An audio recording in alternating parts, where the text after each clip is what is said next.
Welcome. My name is Ray Sweeney and I am autistic and visually impaired. I work for the Institute for Studies in Social Inclusion, Diversity and Engagement, also known as Inside EU. I sit on the Equity, Diversity and Inclusion panel of the UN Global Compact for the SDGs and have special consultancy status to the UN. Inside EU are the coordinators of this project, which has been co-funded by the European Union. We have used inclusive practice to coach physical activity to over 17,000 people in more than 50 countries. These are the resources we've developed for you to use. In the Learning Platform and website, you can find all of these resources.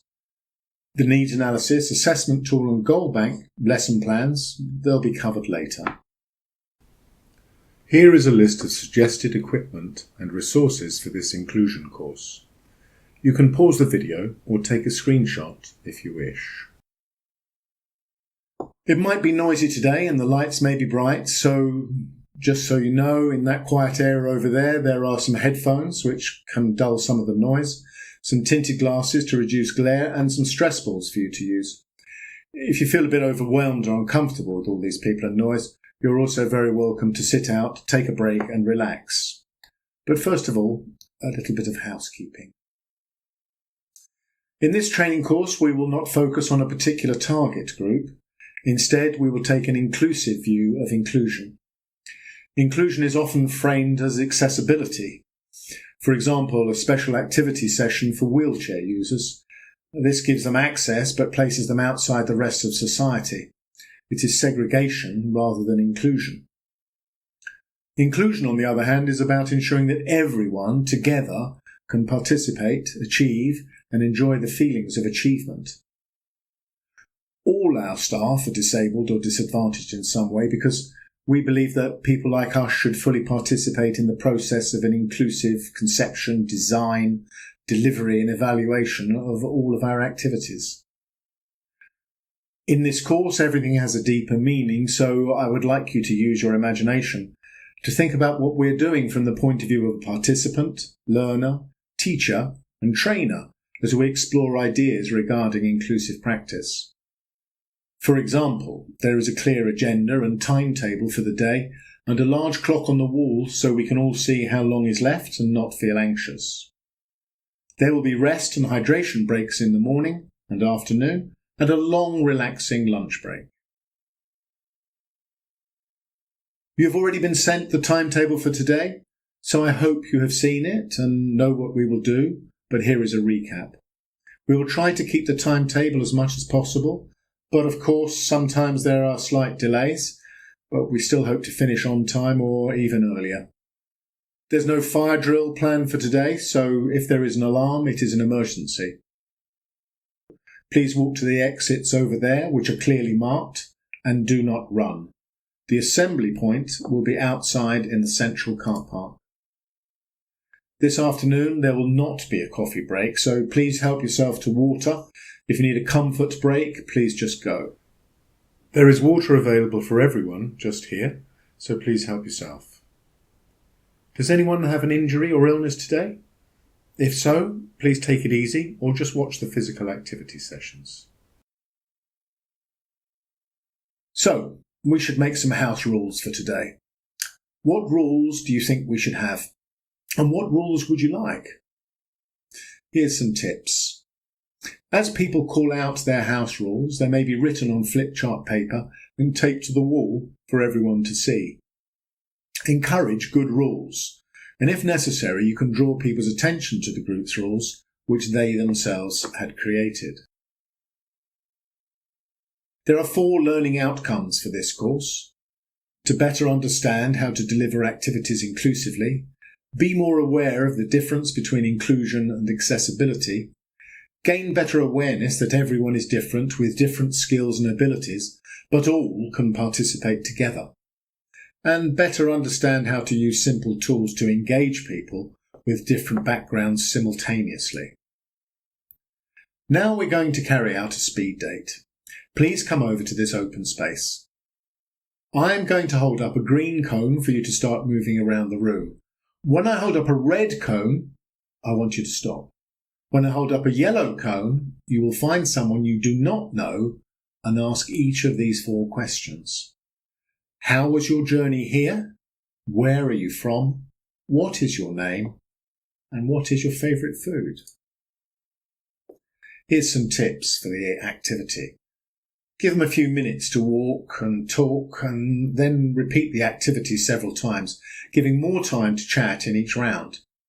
As people relax, you'll find that the chat will get deeper and broader. You can change the questions if you like as well. Here is the theoretical rationale behind this activity. It is behind all of the tools in this course, actually.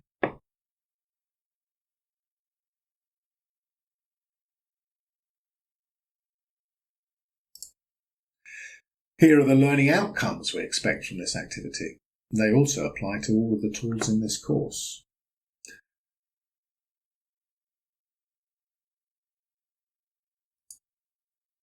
Now we'll take a little break. Does anyone not remember where the toilets are?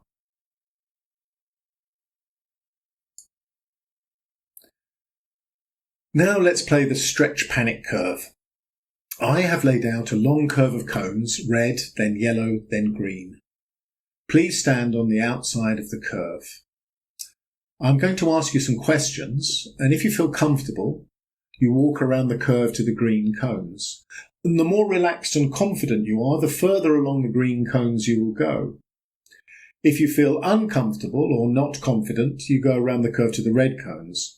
At the beginning of the red cones, you are a little uneasy, and at the end, that's where you're feeling very uncomfortable or not confident at all. The yellow cones are if you're not really sure of how you feel. So let's ask the questions. How confident do you feel about singing when no one is around?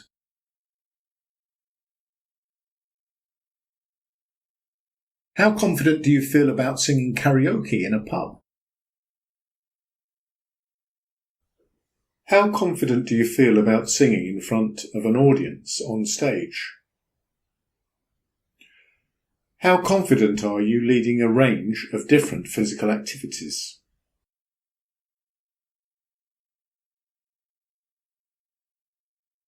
How confident are you working with adults? How confident are you working with children?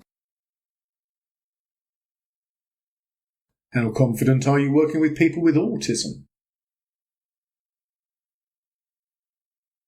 How confident are you in working with a range of people with different disabilities?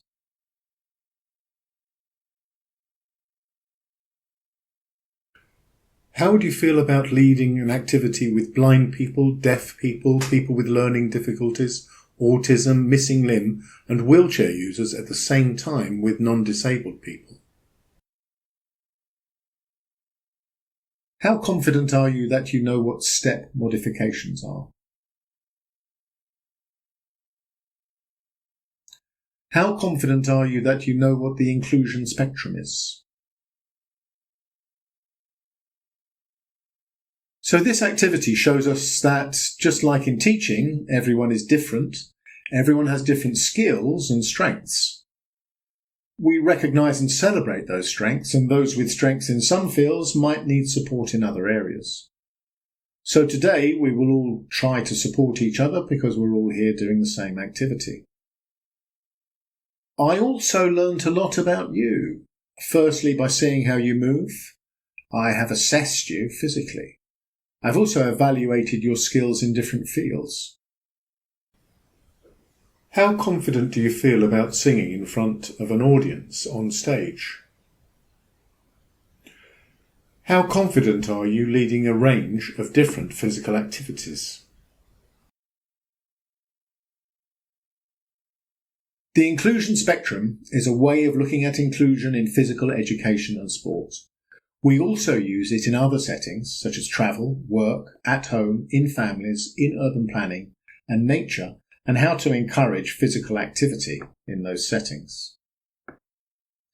An example of an open activity is one where you find a key so that everyone can join in at the same time. It's not usually competitive. Balloon bounce is an example of an open activity.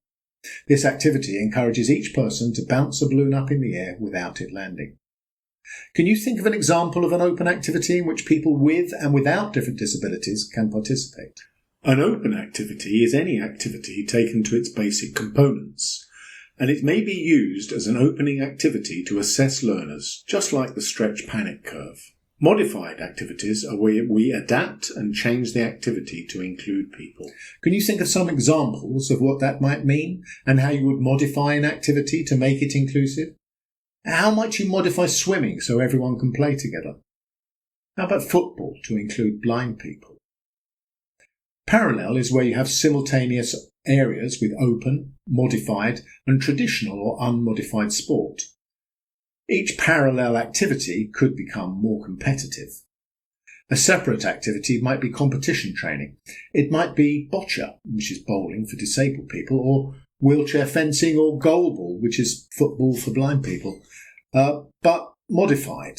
The ball has bells in it. You might say that all sports and games are just modifications of other games.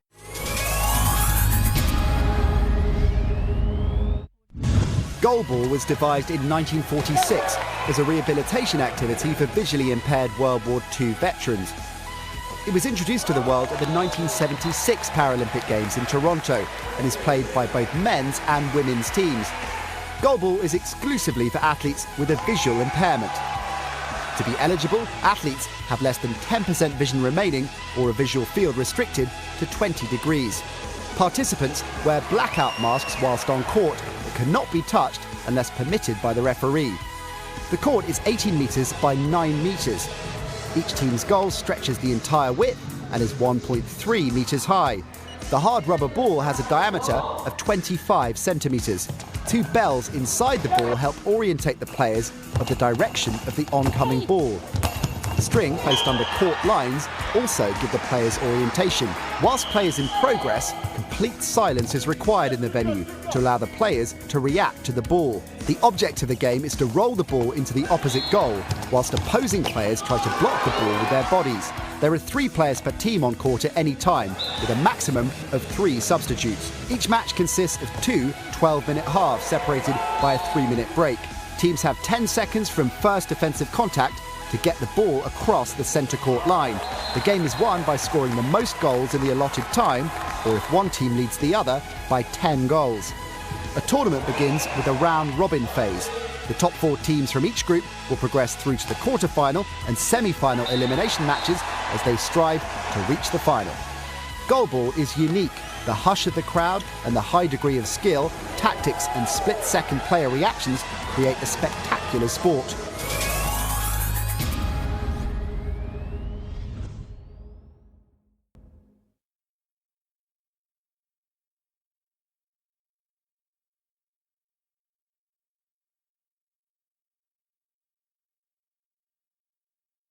PE teaching decisions and interventions are based on the group and the individuals within the group. STEP gives us a simple framework for grouping the type of intervention. Space. To use a simple example of throwing and catching a ball, we might move people farther away or closer together to increase or reduce the challenge, or to make people feel more comfortable, or provide extra space for wheelchair users. Task. We could modify the catching to use both hands or one hand. One of the throwers might have to use their non-dominant hand or stand on one leg to increase the challenge. The ball might be rolled along the floor one way and thrown back to the partner to catch. Equipment. Some participants might have different balls, so they're larger, smaller, heavier, lighter, textured, differently coloured, or have a bell inside. Some could use a slide to roll the ball. Some might use a large hand mitt with Velcro to catch a Velcro ball. If you don't have balls, you might use scrunched up paper held together with sellotape. People. Someone may catch or throw for some of the people or directly support them to catch and throw. Inclusion means that everyone should feel welcomed, supported, included and challenged. Here are some rhetorical questions. How do we get everyone involved and having fun? Some people may not be ready to be challenged, so how do we do that? How do we identify skill sets within our group? The answer is we use an open activity. An open activity is an ideal warm-up activity. Let me give you some examples. Traditional games are usually very good to use for open activities like snowball, where everyone throws soft sponge balls at each other. Traffic lights, which we played earlier. Traffic lights can also be used in the bean game. So this is where, let's say I raise the green cone to walk around, the red cone to stop, with the yellow cone to call out Mexican bean, and they shout arriba, and then I shout broad bean, and they make themselves big by spreading their arms and legs. French bean, and they say ooh la la. Baked bean, and they lie on the floor with arms and legs out wide like they are hot and sunbathing. Navy bean, and they salute. I raise the green cone and call out runner bean, and they run around. Maybe you can give me some more activities or games like this, and I will write them down on the flip chart paper, and then we can discuss them. We'll put the flip charts on the wall with white tack then, so everyone can refer to them. After lunch, we'll look into open activities in a bit more detail. Now we're going to play domes and dishes. I've set up some markers as domes and dishes on the floor. I'm going to give each person a number so you know which team you're on. 1, 2, 1, 2, 1, 2, 1, 2, 1, 2. Everyone in Team 1, please line up on this side of the playing area, and Team 2 on the other side. The object of the game, Team 1 has to change all the domes into dishes, and Team 2 has to change all of the dishes into domes.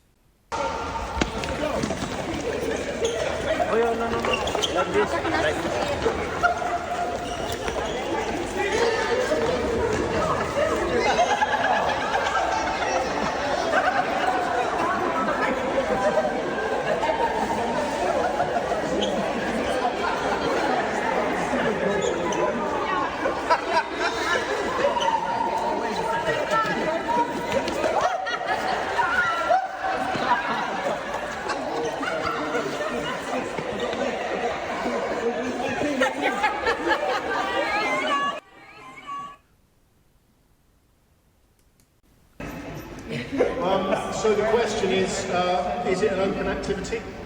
Yes. Yeah. Can everyone participate? No.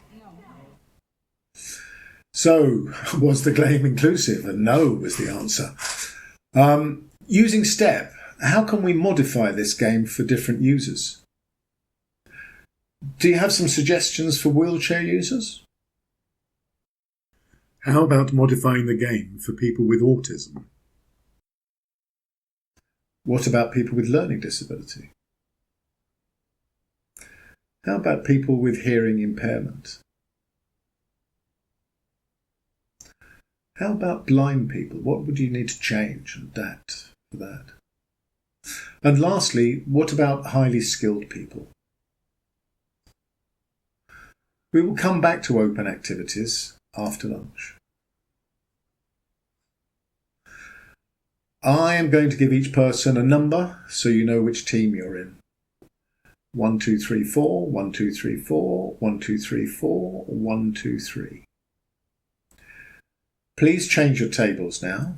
Team 1 here, Team 2 here, Team 3 here, and Team 4 here. On your tables you will find flip chart paper and pens. Group 1, I would like you to use pictures and text to describe how you might use STEP to modify the PE activity of domes and dishes to be more inclusive. Groups 2, 3 and 4, think about how you would modify different traditional games or activities to turn them into open activities and then draw them onto flip chart paper. You will have 8 minutes, and then each group will have 2 minutes to present their ideas to the other groups. Then we'll stick them onto the wall with white tack for everyone to refer to. This afternoon there will not be a coffee break, so please help yourself to water this afternoon. If you need a comfort break, please just go.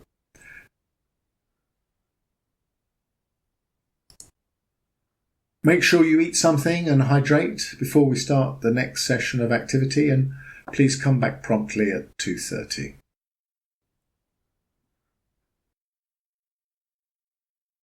I'm going to point to each person and give you a number to remember. 1, 2, 3, 4, 5, 6. 1, 2, 3, 4, 5, 6. 1, 2, 3, 4, 5, 6. 1, 2, 3, 4, 5, 6. 1, 2, 3, 4, 5, 6. 1, 2, 3, 4. So we have team 1 over here, team 2 over here, team 3 here, team 4 here, team 5 there, and team 6 over there. Now, in each team, I would like you to reach out and grab someone's hand, so everyone is holding the hand of 2 different people. Now I would like you to unfold back into a circle without letting go of the hands. Go! Okay, well done. Now let's repeat that a few more times.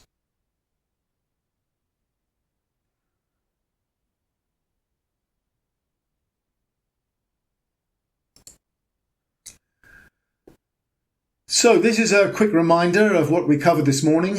We're going to look at parallel activities now using STEP. So back at the screen, what did we have to adapt or change to include people? Space, task, equipment and people. PE teaching decisions and interventions are based on the group and the individuals within the group. STEP gives us a simple framework for grouping the type of intervention. Okay, so I've placed a line of boxes of different sizes and shapes randomly down the centre of the room. There are 2 lines of balls from different sports in different colours, sizes, shapes, textures and weights placed randomly at each side of the room parallel to the boxes. I'm going to give each person a number so you know which team you're on. 1, 2, 1, 2, 1, 2. 1, 2, 1, 2, 1, 2. Team 1, please stand behind the balls on this side, and Team 2 behind the balls on the other. Each team has to move the centre line of boxes to the other side by hitting them with the balls. Go!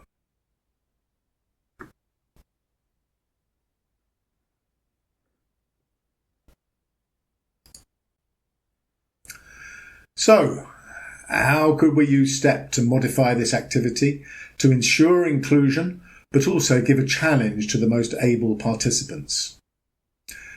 Just let me give you some examples. So, space, we could move the participants closer or further away, some of them. Some people must throw underhand or some people might kick. Equipment, more highly skilled people may have smaller and lighter balls and heavier boxes in front of them. Less skilled people might have heavier balls and lighter boxes. If you modify people, some people maybe could only use their non-dominant hand. The participant might choose the ball or the box, but a support worker throws the ball for them. Can you think of any more ways we can modify the cardboard box game? Okay, to give you an example of personalisation, for many participants with learning or physical impairments, a warm-up where everybody is moving around at the same time may alleviate feelings of self-consciousness, but for a participant with autism, unstructured movements and no boundaries may increase their anxiety and cause exclusion. The first kind of personalisation is to modify a skill session where people practice the same skill differently. Of course, we should first identify the ability levels through assessment in an open activity. Then we can adapt the activity to ensure everyone is challenged, concentrating on people's abilities rather than their impairments. We're going to explore a tool called Skill Stations. To explain it, let's look at the skill of jumping. First, we must break down a jump into its components or smaller skills. We can then use the components to progressively teach the full jump. We will use different coloured cones to mark out each skill station in various areas of the room. Station 1, red zone, might be just bending the knees and straightening them. Using STEP, a wheelchair user might support their weight with their arms and lean forwards a little. Station 2, green zone, could involve bending the knees, straightening the legs and going up and onto the toes. Using step, a wheelchair user might support their weight with their arms, lean forward a little and lift themselves out of the chair. Station 3, blue zone, could be bending the knees, straightening the legs, going up onto the toes and swinging the arms up.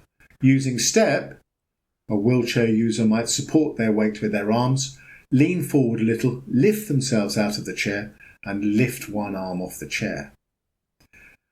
Yellow cone station 4 might involve bending the knees, straightening the legs, going up onto the toes, swinging the arms up and jumping to hit a balloon. Using step, a wheelchair user might support their weight with their arms, lean forward a little, lift themselves out of the chair, lift one arm off the chair and then reach up to hit a balloon. Both of those at the yellow station there are the full activity of jump. Each station should be explained and demonstrated to all participants, who are asked to choose which station they would like to begin with. Coaching can take place during the session, offering tips and praise to individual participants. When the first round of skill stations is complete, participants may be asked to choose either a lower or higher skill station.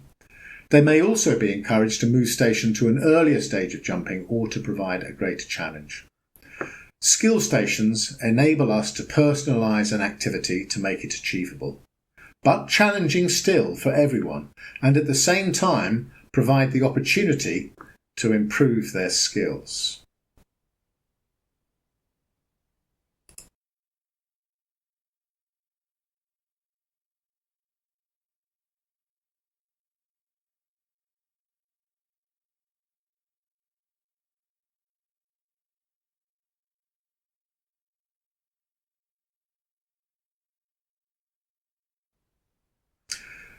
In this activity, participants will learn to throw underarm and catch with both hands.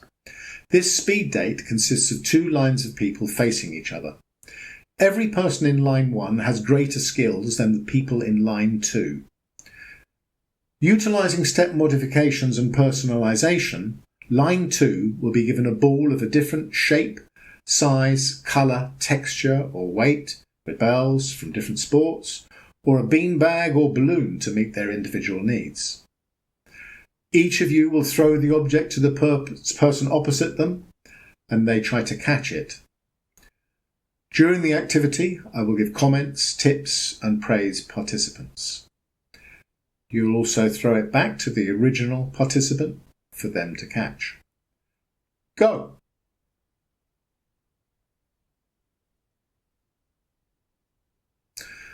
So we've finished the first round. Now the person at the end of line 1, which is the line with the greatest skills, please go around to the beginning of line 1. Everyone else in line 1, please move along one place. Please note that the participants in line 1 with the highest skills move position, and line 2 maintains hold of their ball but does not move. This gives an opportunity for everyone to interact, and the person with lower skills keeps their adapted equipment. Using step to personalise and include, we could change the space by moving a person closer, so it is easier. We could change equipment where they use a larger ball, change the ball's colour or use a balloon. We could change task by having some sit on the floor and roll a ball. We could change people by allowing participants to peer coach.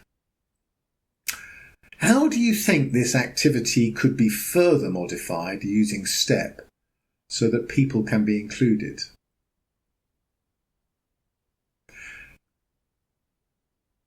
Also, to create a greater challenge using step, you might group more highly skilled participants together, move them farther apart, use smaller balls or throw and catch with only one hand, or even use the non-dominant hand. How do you think we might use step to create a greater challenge or further improve skills for some participants? Have you got any more suggestions?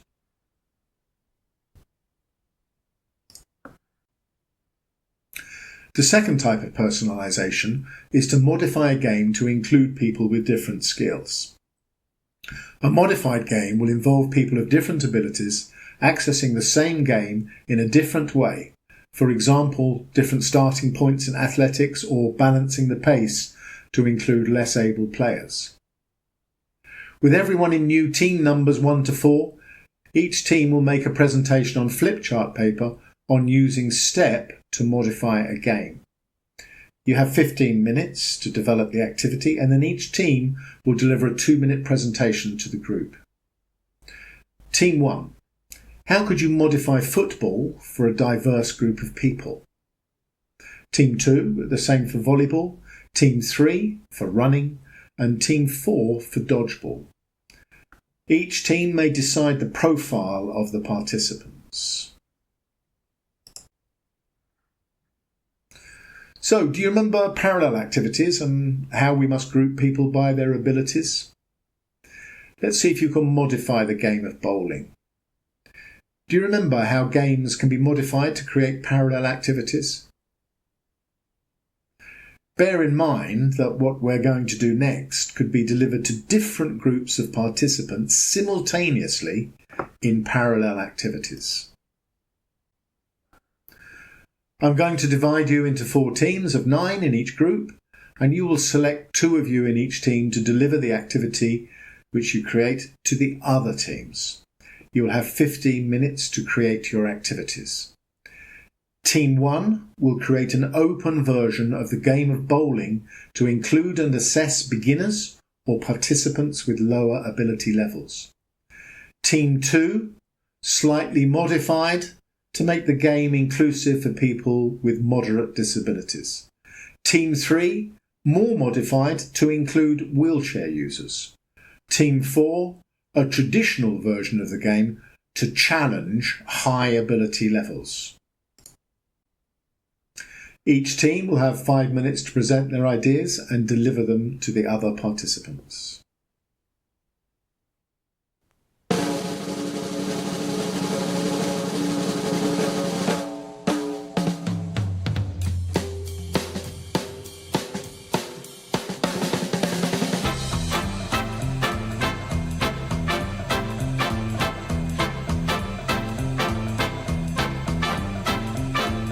Yes, I can, suddenly, yes, I can. Gee, I'm afraid to go on has turned into, yes, I can. Take a look, what do you see? 133 pounds of confidence in me. Got the feeling I can do anything, yes, I can. Something that sings in my blood is telling me, yes, I can. I was just born today, I can go all the way, yes,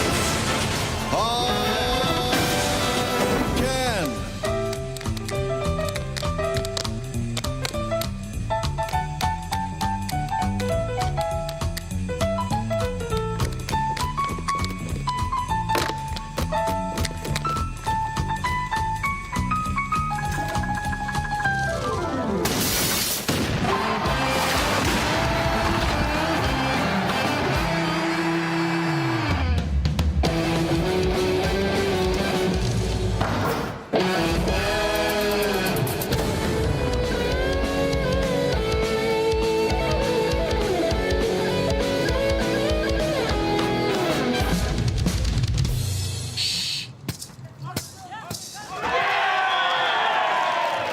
Yes, I can.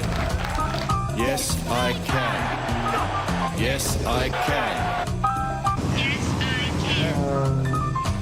Yes, I can. Yes, I can. Yes, I can.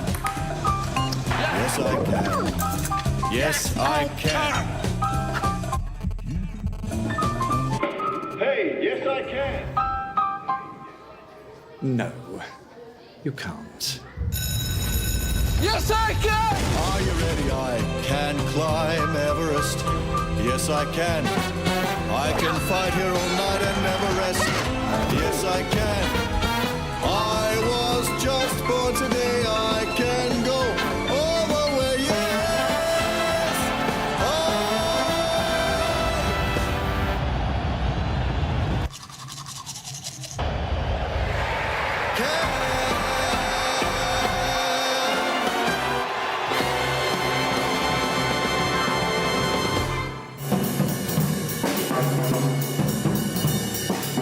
I've always felt musical. It was something that was in my blood. I used to bang on pots and pans when I was like 3, 4 years old. When you've been playing the drums for 45 years and you imagined in your bass.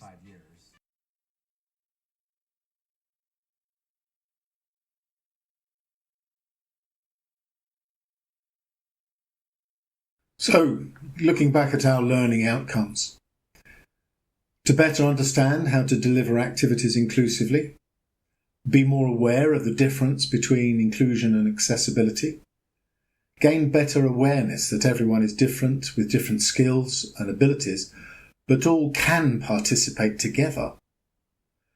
Better understand how to use some simple tools to engage people with different backgrounds at the same time. And I think, I hope you will agree that we have met all of those learning outcomes in this course. Thank you.